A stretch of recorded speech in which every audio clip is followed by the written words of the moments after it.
Bonjour à tous, alors est sorti il y a 2-3 jours donc la FAQ et les commentaires designers sur justement les nouvelles mises à jour sur le jeu de Middle Earth Strategy Battle Game. Donc là on va regarder justement les nouvelles mises à jour d'août 2021 et du coup comme elles sortent avant le 10 août, elles seront prises en compte pour le tournoi de Gauvin.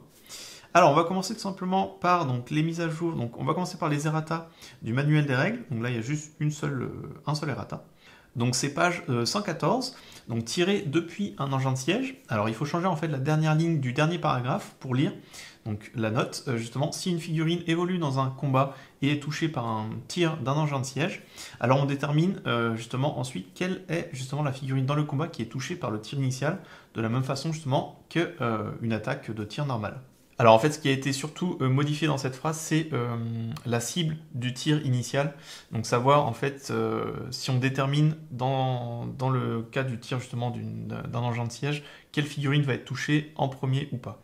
Puisqu'en fait, dans le bouquin, en fait, à la base, c'était écrit que alors ensuite justement toutes les figurines dans le combat sont automatiquement touchées, mais il n'était pas précisé si justement toutes les figurines subissaient un tir justement initial ou pas.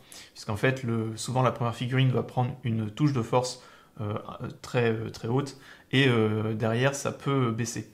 Et donc c'était pas précisé dans le bouquin, et là il dit justement que si le tir touche dans un combat justement par un tir d'engin de siège, et c'est ensuite qu'on va déterminer justement quelle figurine dans ce combat-là est touchée par le tir initial. Donc du coup cette première figurine-là va souvent subir une touche de force 9 ou 10, et derrière ça peut être inférieur, une force de touche 7, 6, enfin voilà, après ça dépend bien sûr de l'engin de siège. Donc voilà pour les ratas, il n'y en avait qu'un seul. Maintenant on va passer donc aux commentaires des designers.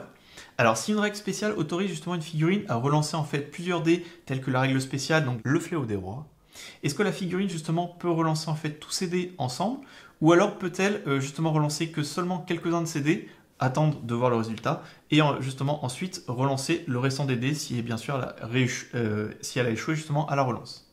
Alors la réponse est que s'il n'y a qu'une seule règle spéciale comme celle-là justement, qui autorise une figurine justement à relancer plusieurs dés, elle doit relancer en fait tous les dés ensemble.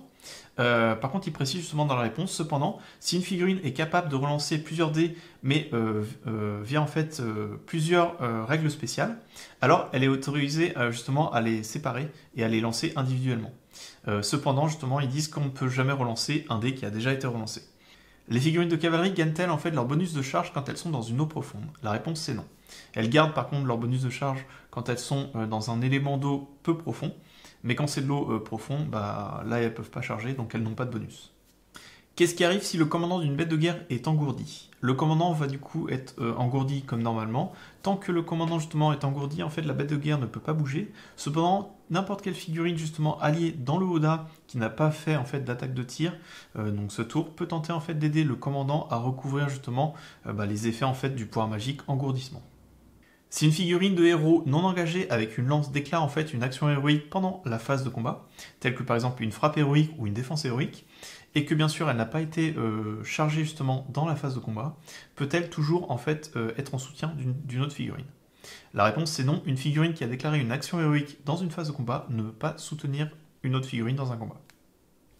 Si une figurine de soutien est à portée d'une bannière, mais qu'aucune autre figurine alliée dans le même combat sont à portée, est-ce que du coup le combat bénéficie en fait des effets de la bannière? La réponse c'est oui, parce qu'en fait, admettons qu'on ait un guerrier de Minas Tirith au combat avec un guerrier orc, et que ce guerrier de Minas Tirith a un soutien avec un guerrier justement lancier, en fait les deux figurines qui sont considérées comme étant en combat, ce sont les deux figurines qui sont en combat rapproché, donc le guerrier orc contre le guerrier de Minas Tirith, mais en fait le lancier lui n'est pas considéré comme étant au combat, il est juste considéré comme étant en soutien de sa figurine. Et donc la question c'était de savoir si ce soutien, qui est la seule figurine justement qui est à portée de bannière, est-ce qu'il fait quand même bénéficier, pourquoi pas les autres, en l'occurrence là le guerrier de Minas Tirith, du coup justement des effets de la bannière. Et la réponse c'est oui, en fait même s'il y a juste au moins un soutien dans le combat qui permet justement d'aider ses alliés, alors il fait bénéficier en fait à tout le combat l'effet de la bannière. Une figurine invisible peut-elle déclarer en fait des actions héroïques? La réponse c'est oui. Cependant, comme en fait ses alliés ne peuvent pas la voir, puisque du coup la figurine est invisible, la figurine justement invisible ne peut pas en fait lancer l'appel par exemple avec moi, ou d'autres actions justement qui permettraient d'avoir ses alliés avec elle lors du mouvement par exemple, ou lors des combats, de se joindre justement à ces actions héroïques. Et il précise en plus qu'une figurine justement invisible peut toujours déclarer aussi un combat héroïque, mais qu'en fait les autres figurines alliées dans ce même combat ne peuvent pas prendre part en fait si justement le combat héroïque réussit. Une figurine avec le vol peut-elle lancer en fait un pouvoir magique en survolant des figurines, ou est-ce qu'elle a besoin en fait d'abord de se poser avant de lancer justement un pouvoir magique? Alors la figurine va avoir besoin en fait de se poser afin de lancer le pouvoir magique, et bien sûr si ça réussit, elle peut continuer en fait à bouger. En fait c'était par rapport à par exemple au roi sorcier sur l'ombre ailée, on peut pas en fait survoler les figurines, lancer son sort parce que du coup on tient la figurine en l'air et reposer plus tard l'ombre ailée avec le roi sorcier. Il faut par exemple bouger d'abord donc l'ombre ailée, qu'elle se pose. Par exemple, on a fait, je sais pas, 5 pouces. Ensuite, on lance son pouvoir magique. Et après l'avoir lancé, qu'il ait réussi ou qu'il ait échoué, on peut continuer justement à bouger. Les figurines de cavalerie gagnent-elles leur bonus de charge quand elles sont immobilisées ou paralysées? La réponse est non. Si une figurine de cavalerie est ciblée par le pouvoir magique, donc voile des ombres, et que les deux, en fait, le cavalier et la monture sont ensuite séparés pendant le même tour, avec justement la monture qui a réussi à rester sur le champ de bataille, est-ce que les deux, donc, le cavalier et la monture, sont toujours affectés justement par le pouvoir magique voile des ombres? La réponse est oui. Le Oda d'un Moumak est-il considéré comme une cible de siège ou une cible du champ de bataille? La réponse est qu'il est considéré comme une cible de siège. Si une catapulte tire sur et touche une bête de guerre, est-ce qu'elle a besoin en fait d'effectuer un lancer de dés sur la trajectoire pour le Oda? Alors la réponse c'est oui, comme en toute logique en fait le tir vient du dessus, pour toucher en fait la bête de guerre, elle va forcément à 90% en fait toucher en fait le Oda. Donc les développeurs, les designers justement ont considéré en fait qu'il faut plutôt faire un lancer de dés sur la trajectoire pour essayer de toucher la bête de guerre. Maintenant, on va passer aux errata du livre d'armée en fait du Seigneur des Anneaux. Alors là, il y a deux errata, donc page 148 avec justement les gardes noirs de Barad-dûr. Dans les options, on va changer en fait la phrase suivante. Avant, c'était juste la bannière, elle coûtait seulement 25 points. Maintenant, en fait, il faut échanger bien sûr son bouclier pour bénéficier de la bannière. Et donc du coup, elle coûte toujours 25 points, ça n'a pas changé. C'est juste que du coup, ils ont précisé qu'il faut enlever le bouclier pour pouvoir obtenir la bannière. Et ensuite, page 64, Marauder Warg. Donc, faut juste rajouter en fait la règle spéciale donc cavernicole pour les en fait cavaliers gobelins de la Moria. Ça s'applique à tous les gobelins de la Moria. C'était juste que c'était pas précisé sur le profil justement du Marauder Warg. Maintenant, on va passer donc aux commentaires des designers, toujours sur le livre donc les armées du Seigneur des Anneaux. Tant qu'ils sont montés donc sur Sylvebarbe, est-ce que justement donc Merry et Pipin peuvent-ils toujours lancer en fait des pierres si Sylvebarbe en fait est tout simplement engagé au combat? La réponse est oui. Quand Merry et Pipin lancent une pierre quand ils sont montés sur Sylvebarbe, où est-ce qu'est mesurée justement la distance? À partir de quel endroit? Et donc la réponse c'est qu'en fait elle est mesurée à partir du socle, donc de la base en fait de Sylvebarbe. Les figurines qui sont utilisées comme matraque durant l'attaque brutale, justement matraquage, donc là on pense notamment aux Ents, sont-elles toujours considérées comme étant au contact, donc le socle à socle, avant que justement l'attaque brutale prenne part? La réponse c'est non. Ça veut dire que tout simplement si, donc admettons on a un Ent et qui fait son attaque brutale et qu'on a deux orques, enfin ça serait pas des orques mais deux figurines qui sont côte à côte et qui en étant côte à côte par exemple font bénéficier par exemple d'un bonus de défense, et bien avec l'attaque brutale on prend d'abord l'une des figurines, du coup elle n'est plus socle à socle avec la deuxième figurine qui attaquait l'Ent. Et s'il y avait des bonus ou des effets, par exemple, du coup, il ne prendrait pas part lors de l'attaque, justement, l'attaque brutale, justement, matraquage de Lent. Si Gulavar est déjà blessé et tue justement une figurine ennemie dans un combat, avant d'avoir fait en fait toutes ses attaques, et que justement il va regagner en fait des points de vie, et donc il va aussi regagner immédiatement son nombre d'attaques, est-ce qu'il peut les utiliser dans le même combat?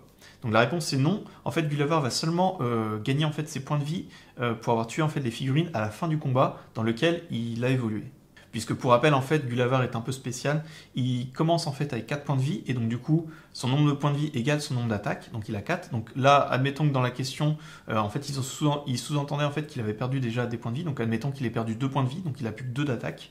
Et si par exemple avec sa première attaque, il avait tué un ennemi, il lui restait un autre dé en fait à lancer. Et donc dans la question, c'est de savoir si en tuant cet ennemi, en tuant un ennemi, il regagne des points de vie.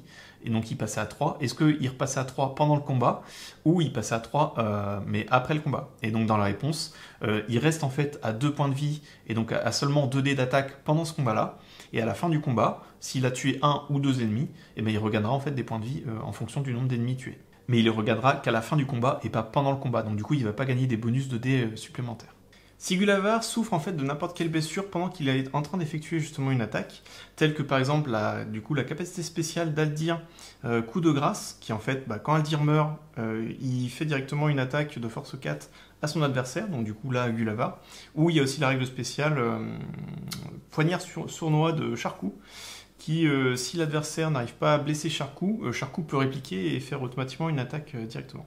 Donc en fait, donc la suite de la question c'est qu'est-ce qui résulte justement de cette blessure qui va du coup réduire en fait ses points de vie et donc du coup ses attaques. Comment ça se passe en fait là-dessus? Est-ce qu'il aura du coup plus ou moins d'attaques?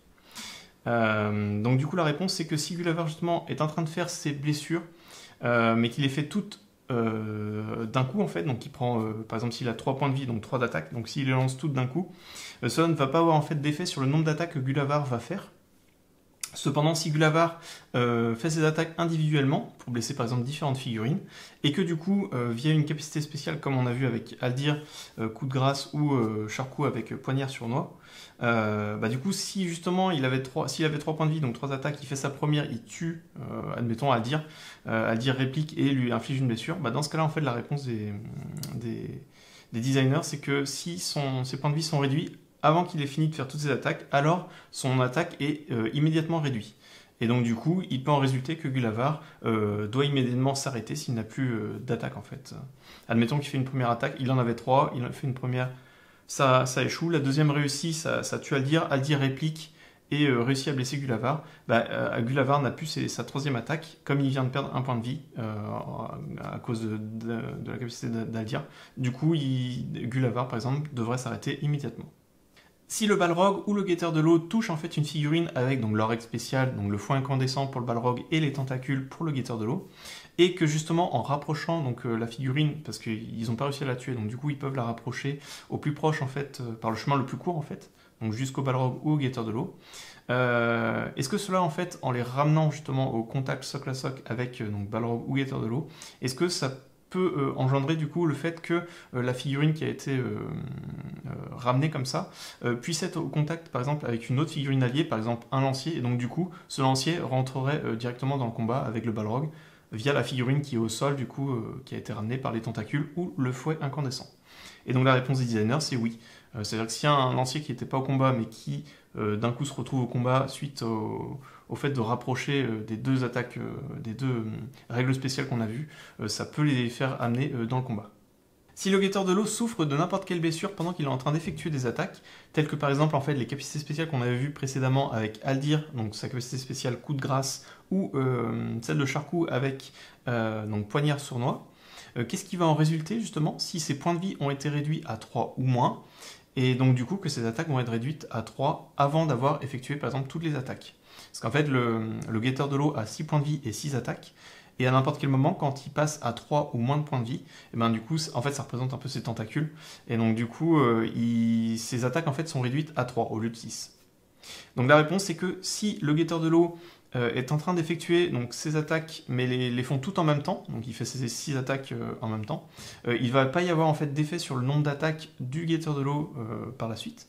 Mais cependant, si le Guetteur de l'eau justement fait ses attaques individuellement et que suite à une règle spéciale, par exemple soit celle d'Aldir ou de Charcou ou d'autres choses, qui pendant l'attaque, s'il fait ses attaques individuellement, réduirait son nombre de points de vie et il passerait à 3 ou moins, et du coup, ce que disent les designers, c'est que justement, s'il est réduit, cela va faire que ses attaques vont être impactées et qu'il va devoir immédiatement être réduit à 3.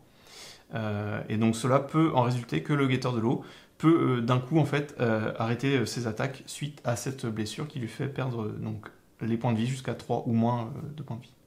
Le Guetteur de l'eau peut-il utiliser son point de puissance, puisqu'il n'en a qu'un sur son profil, pour augmenter en fait son lancer de dés pour justement arriver sur le plateau de jeu grâce à sa règle spéciale justement depuis les profondeurs? Donc la réponse c'est non. Parce qu'en fait le Guetteur de l'eau n'est pas déployé au début de la partie, en fait il peut arriver en cours de route. Et à un moment en fait le joueur qui a le Guetteur de l'eau va déclarer justement son arrivée. Et il faudra donc lancer après, alors je ne sais plus exactement, c'est durant chaque phase de priorité, après que l'initiative a été lancée, annoncer si vous souhaitez justement que le Guetteur de l'eau arrive en jeu. Et si oui, lancez un D6. Et sur du 3+, en fait, il arrive en jeu. Et donc du coup la question c'est de savoir s'il peut utiliser son seul point de puissance pour, si on fait un 2, obtenir un 3 et du coup le faire rentrer. Donc la réponse des designers c'est non, en fait on devra lancer, mais on ne pourra pas impacter en fait ce lancer de dés. Un char de canne peut-il être du coup renversé au sol via la règle spéciale en fait frappée? Donc la réponse c'est oui. Si une figurine avec la règle spéciale donc empalée, donc là on pense au chameau du lointain Arad, charge une figurine de cavalerie et tue en fait la monture pendant cette charge, est-ce que du coup on va nouvellement gagner en fait le bonus de charge de cavalerie comme maintenant on se bat seulement contre une figurine d'infanterie vu que la figurine de cavalerie, la monture en fait a été tuée? Et donc la réponse c'est non, puisqu'en fait, lorsqu'on a chargé initialement, c'était une figurine de cavalerie, donc c'est ça qu'on prend en compte. Et donc du coup, on n'a pas le bonus de charge, même si la monture est tuée, et qu'il ne reste plus que la figurine d'infanterie, on n'a pas le bonus de charge dans ce cas-là. Si une figurine avec un pavois, donc là on pense notamment aux arbalétriers corsaires, est touchée mais via en fait plus une charge donc telle que les bêtes de guerre, chars ou une figurine avec la règle empalée, donc là on pense aux cavaliers sur leur chameau du lointain Arad, est-ce que du coup, via ces trois exemples, du coup la figurine qui a le pavois va-t-elle toujours garder en fait son bonus de défense? Donc la réponse c'est oui. Donc maintenant on va passer au livre Les armées du Hobbit. Alors dans les errata il n'y a qu'une seule modification, donc page 29, le capitaine des monts de fer. Donc changer la première option par la phrase suivante. Donc on peut en fait échanger tout simplement donc, la lance de guerre et le bouclier pour Matok, c'est une grande pioche. Ce qui paraît logique puisque en fait la grande pioche c'est une arme à deux mains, donc il faut mieux se débarrasser bien sûr du bouclier et de la lance de guerre. Et à la base ils avaient juste mis en fait, peut échanger en fait je crois que c'est la lance de guerre pour la grande pioche, et donc du coup il restait le bouclier, mais comme c'était une arme à deux mains, c'était bizarre de laisser ça. Donc voilà, ils ont refait la modification pour que ce soit plus clair dans les errata. Donc maintenant on va passer aux commentaires des designers. Donc première question, qu'est-ce qui arrive justement si le conducteur en fait d'un char des monts de fer est engourdi? Donc le conducteur va être engourdi comme normalement. Tant que justement le conducteur est engourdi, le char justement ne peut pas bouger. Cependant, n'importe quelle figurine alliée qui est aussi en fait dans le char et qui n'a pas pris part en fait à une attaque de tir, donc ce tour-ci, donc n'a pas effectué d'attaque, peut tenter en fait d'aider le conducteur à justement recouvrir des effets justement infligés par le pouvoir magique de l'engourdissement. Si Azog est en train de chevaucher donc son warg blanc et est affecté en fait par le pouvoir magique, donc panique, est-ce que du coup le warg blanc va rester quand même sur le champ de bataille grâce à sa règle spéciale justement bête furieuse ou bête enragée? Donc la réponse c'est oui. Alors en fait, le pouvoir magique panique va faire qu'en fait ça cible une figurine de cavalerie et automatiquement, si le sort réussit, en fait le cavalier va tomber, il va chuter de sa monture et la monture va du coup sortir du champ de bataille. Et donc forcément c'est en contradiction avec la règle spéciale donc bête furieuse du warg blanc qui dit que dès que Azog justement descend en fait de sa monture, le warg blanc passe automatiquement le test de bravoure pour rester en jeu, et en plus de ça il réussit aussi tous les autres tests de bravoure le restant de la partie. Donc même si on fait un pouvoir magique, donc panique justement sur Azog et son warg blanc, même si Azog chute de son cheval ou il descend naturellement, dans tous les cas en fait, son warg blanc n'aura pas effectué de test de bravoure puisque grâce à sa règle spéciale bête enragée, il restera dans tous les cas en jeu. Qu'est-ce qui arrive si Krina utilise en fait sa règle spéciale, donc prend ma place, et justement échange sa place avec le roi gobelin, qui était lui au combat avec plusieurs adversaires, mais en fait dû justement à un rétrécissement en fait du socle, parce que Krina est plus petit en termes de socle que le roi gobelin. Du coup, Grina ne peut pas être placé au contact avec toutes les figurines qu'avait le roi gobelin. Donc comment ça se passe dans ce cas-là? Donc la réponse des designers, c'est que dans cette situation inhabituelle, Krina va être placée donc au plus proche du centre où était justement le roi gobelin, et Krina va être comptée en fait comme faisant part de toutes les figurines qui étaient au combat initialement avec le roi gobelin. Et donc du coup, même si justement Krina ne peut pas être au contact socle à socle, on va le considérer comme tel pour ce cas de figure. Quand Grina utilise sa règle spéciale, donc prend ma place et justement change de place toujours avec le roi gobelin, comment ça se passe justement pour la base, donc le socle du roi gobelin, quand il doit être placé justement, est-ce qu'il doit être justement placé au centre de où était la base initiale de Grina? Donc la réponse c'est non. En fait, le roi gobelin est forcément plus grand, il doit toujours être placé donc là où était placé Grina auparavant, mais il ne doit pas forcément être placé au centre, mais il doit au moins recouvrir en fait la partie où Grina était précédemment. Donc on n'est pas forcément obligé de mettre pile au centre, mais on peut le bouger un petit peu pour pouvoir au moins recouvrir l'entièreté du socle de là où était Grina avant. Est-ce que le bidule qui sert à tenir justement le siège du script gobelin, qui compte justement en faisant partie justement de la figurine dans l'ensemble, est-ce que du coup l'ensemble de la structure a une incidence concernant en fait les lignes de vue pour essayer justement d'avoir une ligne de vue sur le script gobelin? Donc la réponse c'est oui, c'est une des exceptions à la règle habituelle lorsque justement on regarde la scène ou les bases d'une figurine. Parce qu'en fait, si par exemple il y a des petits éléments de rocher ou des arbres par exemple pour les crébins du pays d'Odin ou quoi que ce soit, ça on va les ignorer. Mais c'est une exception juste pour lui parce qu'en fait il a une très grosse structure qui permet en fait de le maintenir dans une sorte de siège au bout. Et en fait cette structure-là va compter comme étant obstruant pour les lignes de vue. Donc c'est une des rares exceptions à la règle. Puisqu'en fait elle fait partie du socle de base, mais du coup ça sera un élément de décor pour ce qui concerne les lignes de vue. Est-ce qu'une figurine avec la règle spéciale, donc les hordes grouillantes, peut effectuer en fait une attaque spéciale quand elle est en soutien? La réponse est non. Est-ce que Smaug est considéré comme étant une cible du champ de bataille ou une cible de siège? Donc la réponse des designers c'est que Smaug est considéré comme une cible du champ de bataille. Alors ça c'est plus pour en fait les catapultes et tous les engins de siège. Quand ils tirent, faut savoir si c'est une cible du champ de bataille ou une cible de siège. Donc tout ce qui est les cibles de champ de bataille, c'est par exemple les figurines d'infanterie, de cavalerie, de monstres et les petits éléments de décor, notamment les portes ou les trucs comme ça, sont considérés comme des éléments de champ de bataille, et les éléments de type siège sont plutôt les grosses murailles.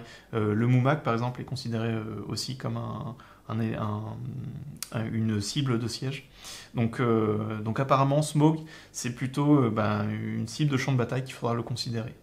Smaug peut-il être donc immobilisé ou paralysé? La réponse est oui. On passe aux compagnies de combat. Alors il n'y a pas d'errata, donc on va passer directement aux commentaires des designers. Si un cavalier justement d'une figurine de cavalerie est tué, mais que sa monture reste en jeu, est-ce que du coup la figurine va toujours gagner en fait des points d'expérience pour avoir tué après sur le déroulement de la partie donc des figurines par cette monture? Donc la réponse c'est oui. Donc juste pour prendre exemple, par exemple un cavalier, un chevaucheur de warg, son cavalier est tué, il reste plus que le warg, il réussit à rester sur le champ de bataille. Donc le warg devient une figurine de la compagnie de combat. Et si ensuite elle réussit à tuer tout simplement d'autres figurines, elle va gagner et engendrer des points d'expérience. Si un des membres d'une équipe des gardiens des portes est tué, est-ce que plus tard, un autre membre de la compagnie de combat peut être amélioré pour remplacer justement un des deux membres qui a été tué? La réponse est non. Un troll des cavernes peut-il acheter une chaîne troll comme cela est indiqué sur son profil? Et si oui, combien de points d'influence cela va coûter pour l'acheter? La réponse c'est oui, et cela va coûter en fait le même prix que si on achetait en fait une arme de jet normalement en fait depuis l'armurerie. Les ravageurs corsaires traitent-ils le leader et les sergents comme des bossums pour ce qui concerne en fait la règle spéciale tueur compulsif? La réponse c'est oui. Maintenant on va passer donc au livre, donc le guide des parties compétitives. Alors il n'y a pas eu d'errata, mais il y a eu des commentaires des designers, donc il y a eu deux questions. Donc la première c'est si une figurine de cavalerie est au-dessus en fait d'un marqueur objectif dans le scénario, en fait détruire les ravitaillements. Et en fait il va justement perdre donc sa monture et que sur le tableau des chutes du cavalier on va faire un 6. Est-ce que cela lui autorise justement donc toujours à détruire en fait le marqueur objectif à la fin de la phase? La réponse c'est non. Une figurine qui est au sol peut-elle en fait détruire un marqueur objectif dans le scénario, détruire les ravitaillements? La réponse c'est non. Maintenant on va passer donc aux 4 suppléments. On va commencer par le premier avec le Gondor en guerre. Donc dans les errata, il y a une seule modification, page 103, les rangers de Ithilien dans les règles additionnelles, remplacer en fait donc le second point avec la phrase suivante. Donc une force des rangers de Ithilien doit toujours inclure Frodon, Sam et Sméagol. On va passer aux commentaires des designers, et là aussi il n'y a qu'une seule modification, qu'une seule question. Donc la compétence en fait, la règle spéciale, donc combattant résolu d'Ingol, déclare qu'en fait il ne peut pas reculer lorsqu'il perd justement un combat. Est-ce que ça signifie justement qu'il est immunisé contre l'attaque brutale, donc barge, donc c'est l'attaque brutale refoulée des figurines de monstres? Donc la réponse c'est non. Si justement Ingol se fait refouler, il va devoir reculer comme décrit en fait dans l'attaque brutale, du coup refoulée du monstre, de la figurine de monstre. Cela est une exception justement à sa règle spéciale combattant résolu, qui fait que normalement il ne devrait pas reculer, mais dans cette attaque brutale, il est obligé. Pour le deuxième supplément, la guerre du Rohan, il n'y a pas eu d'errata ou de commentaires des designers. Pareil pour le pillage de la comté, il n'y a pas eu d'errata ou de commentaires des designers. Par contre, il y a eu donc une modification pour ce qui est la quête du porteur de l'anneau. Donc la question c'est, quand Shelob justement utilise en fait sa règle spéciale, elle a toujours faim. Est-ce qu'elle gagne justement le fait de relancer pour le restant de la partie ou juste pour la fin du tour? Et la réponse est jusqu'à la fin du tour. En fait, sa règle spéciale, c'est justement au début de la phase de mouvement, aussi longtemps qu'elle n'est pas engagée donc, dans un combat. Shelob peut choisir de tuer et de retirer justement une de ses figurines alliées, qui est dans les 1 pouce d'aile du plateau de jeu. Et si elle le fait, donc Shelob pourra relancer n'importe quel nombre de dés quand elle va faire justement des duels. Et en fait, juste dans la capacité, ça allait de soi que c'était jusqu'à la fin du tour. Mais du coup, sûrement des questions ont dû être posées. Et donc là, les designers ont précisé dans cette FAQ que c'est jusqu'à la fin du tour et pas jusqu'au restant de la fin de partie. Voilà, c'était les mises à jour d'août 2021. Au moins, vous savez à quoi vous attendre si vous participez à un tournoi, on ne sait jamais. En tout cas, je vous souhaite une bonne semaine. Et puis, je vous dis à la prochaine pour d'autres vidéos sur la Terre du Milieu.